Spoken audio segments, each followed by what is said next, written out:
Grace Papers was born really out of a need rather than a targeted approach or business plan initially. I had spent 10 years as a lawyer, the past 5 of which I was General Counsel at Corporate Express, which is a publicly listed company, and while I was there we started losing some of our senior females.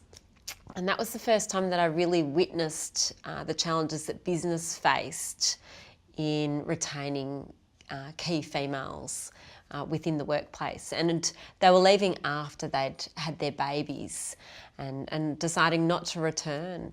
After I finished at Corporate Express, I set up a consultancy, and really that was focused around diversity strategy and compliance and supporting the business with their piece and focus on that. But what kept on happening was we'd run these focus groups for clients, and it was with women, and we'd be hearing their experiences of bias and the challenges that they faced navigating their way through pregnancy, maternity leave, and then to get back into the workforce. You know, the ones that did make it back in just felt so eternally grateful to their employers for the fact that they were able to return and work part-time. They didn't view themselves as being able to, as adding a whole lot of value, and didn't really understand their own value propositions. And this was coupled with the fact that, you know, every other week, one of my girlfriends I was pregnant with my second baby at the time, and so they were all in that similar space, and we'd get a call every other week saying, "Oh, can I just pop round after I've put the kids to bed and have a bit of a chat with you? I've got this problem with work and how I'm going to navigate my way back from maternity leave." And so we ended up piloting a program with my girlfriends at home. I think the biggest challenge for women in navigating their return to work after maternity leave is that whole dance as to how it will work for the employer and also for themselves.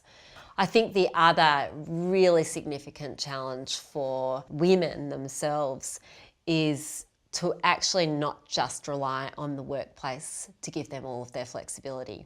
They actually need to be having these conversations with their husbands, and as Sheryl Sandberg famously said, make your partner a real partner. I certainly couldn't do what we're doing at the moment without his support. And I wouldn't say that it's been, you know, easy ourselves. We've actually had to put a huge amount of work into creating a relationship that is far more equal. And I think in many ways it's harder for him now to navigate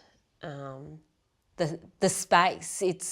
It's become very well accepted within Australian workplaces for women to work flexibly, for women to work part-time. It's still far less accepted that men work part-time or flexibly, that men are doing the drop-offs and pick-ups at school. And I think that as a society, we need to normalise that, and we need to make that okay and acceptable for us to be able to really drive change.